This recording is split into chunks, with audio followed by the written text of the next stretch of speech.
Hi, it's Lauren. Welcome back to my craft room. I'm so excited to have you here because we are celebrating Time for Tea designs now being available here in the United States because they are now for sale at simonsaysstamp.com.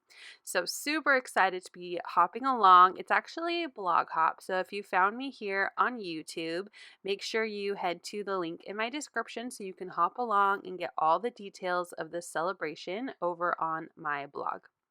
But I wanted to share a video so you can just see how darling these stamps are. I have the Paper Plane Pals and I'm going to be creating an A2 card using some really great stamps and dies from Time for Tea Designs. I've stamped out all of the images that I'm going to be using on my card on some Express It blending cardstock. It's the best cardstock I've used for alcohol marker coloring, and I've stamped it in ink on threes, Blackout ink, which is my favorite ink for this type of coloring, and I'm using my Spectrum Noir Illustrator markers. I will have linked down below everything that I've used to create this card. But make sure you still head over to my blog so you can hop along and see more wonderful ideas using these products. I am coloring in all of my white, which is a lot of them, all of my white images like my clouds and my paper planes, just using a light gray and then a colorless blender to blend it and soften out those lines. My rabbit here is being colored in brown grays, and I'm also going to color in his goggles with brown and a blue gray, and then his scarf will be a deep red color. So I've been watching a lot of videos trying to really work on my coloring, and I've been really enjoying this new technique of coloring for myself. I start with the darkest color and kind of create an outline of where the shadow is going to be on my image. I bring in my midtone and just make that line a little thicker by blending out the darker color. And then I take my lightest color and just color over the whole image. And then if I feel like I need more shadows, I'm just repeating that same process: dark, medium, light. And I'm going to do this for all of my images, unless it's a small one. So like my white planes, right, they're white. So I'm only going to use one really pale color and my colorless blender. But like for his goggles, the sides of his goggles, I wanted them to be brown. I just used two colors because it's so tiny. In fact, two colors might not have even been necessary. And for his goggles, again, two colors just to add a little bit of depth and dimension, but you could get away with one color for tiny images like that. So now that I have finished up my coloring, I'm going to bring out my matching dies. One thing I love about this company is that they have dies that kind of bubble cut around your sentiment.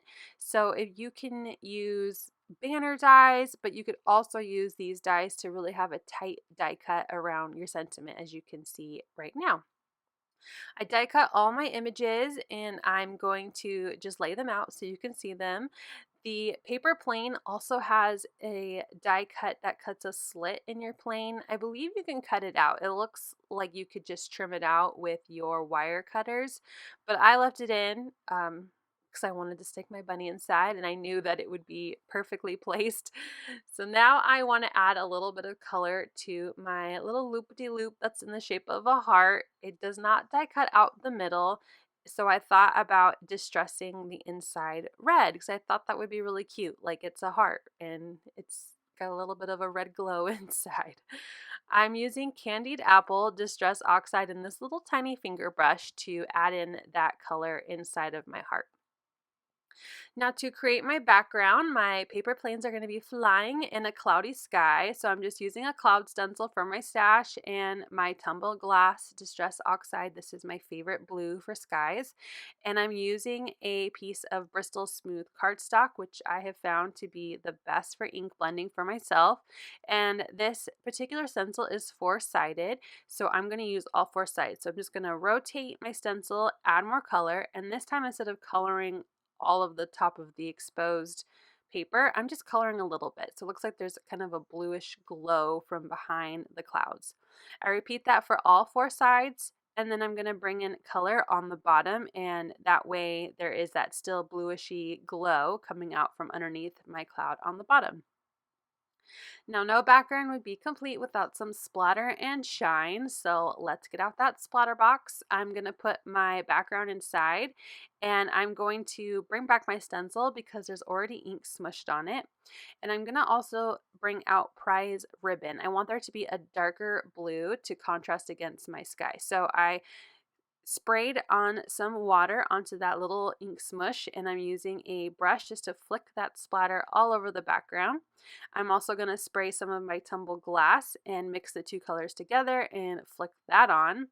And then I'm also going to bring out my ink on 3 pixie dust, liquid pixie dust, and I'm just going to put some onto a piece of acetate here, and I didn't clean my brush again, and I just flicked that on. So it's lots of blue splatter, but there's a darker blue, a lighter blue, and then a shiny blue. I'm going to set that aside to dry, but I just love how that turned out. Now I have a piece of kind of corally red cardstock, and I used a scalloped border die that will fit nicely on my A2 size card base here, and I'm using some wet glue to adhere that down to the card base. I have a top folding A2, which is 4¼ by 5½ inches. This is my favorite type of fold for cards because that way they can sit very nicely on people's mantles. I glued down my background now that it's dry, and we can start moving on to assembling the card. I am going to work on my layout and just kind of roughly put where I think everything is going to go. I was very blessed to get this stamp set to work with from Time for Tea Designs and Simon Says Stamp to be able to create this card and share with you. They also sent me a very cute die set that had the word friend in it, so I wanted to incorporate that as well. So I die cut the word friend out of that same coral red paper 3 times because I wanted there to be some lift, and it's a very thin font, which means trying to get foam tape or foam strips behind that is just going to be not fun at all.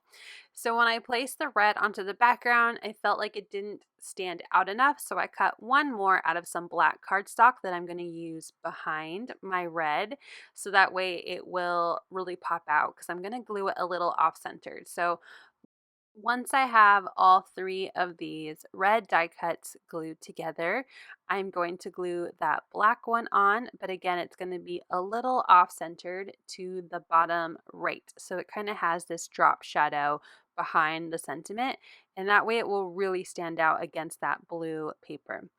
I'm going to repeat this process for the little dots above the eyes. I believe it's called a tittle. I could be making that up. I'm not really sure. Anyway, I glued those pieces together, which was a lot of fun, gluing really tiny little dots together. And now I'm going to start adhering everything down. Everything is glued down to my card base except for the paper planes. I did use some foam adhesives to put those down. I also made sure that my clouds and my little heart loop-de-loop here kind of went off the edge of my blue background just to make it look like it's really popping up out of the card. I am going to glue my rabbit on the inside of my paper plane, but I really wanted his little hand to kind of stick out and hold onto the plane. So I'm just going to use some scissors here to trim around his little arm just a little bit and trim off anything below his arm, so just around the black outline of the stamp.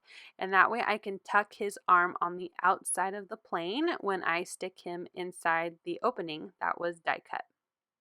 Here you can see that together, so you can see what I am trying to talk about. And there he is, so cute. I'm going to use a piece of double-sided adhesive just to help keep that rabbit nice and secure inside my plane. And then I'm going to use some foam adhesive to cover the back of him and adhere him to my card base. And there he is. Friend, let your dreams take flight. What an adorable sentiment. I just think this stamp set is so fun. I'm going to use a gel pen to add some highlights to various spots on my images. And then, of course, we need to add a little bit of embellishments because that's just who I am. We're going with it. I have a sparkle blends that has these really pretty blue sequins, and I'm going to look for these flat backed sequins that don't have a hole. They're these like circular just circles. They're circle sequins and they're really cute. So once I finally find a bunch of them, I'm going to put them onto my card just using a jewel picker, and then I'm going to use my jewel picker and wet glue to adhere them down. So let me clean up my desk just a little, and then I'm going to give you a final look at this card. How adorable is it? I absolutely love this stamp set. I'm going to make a bunch more. So make sure you hop over to my blog and join the hop so you can see everything that I use to create this card. I hope you'll click like and subscribe if you're new and come back and watch more videos. Thanks for watching.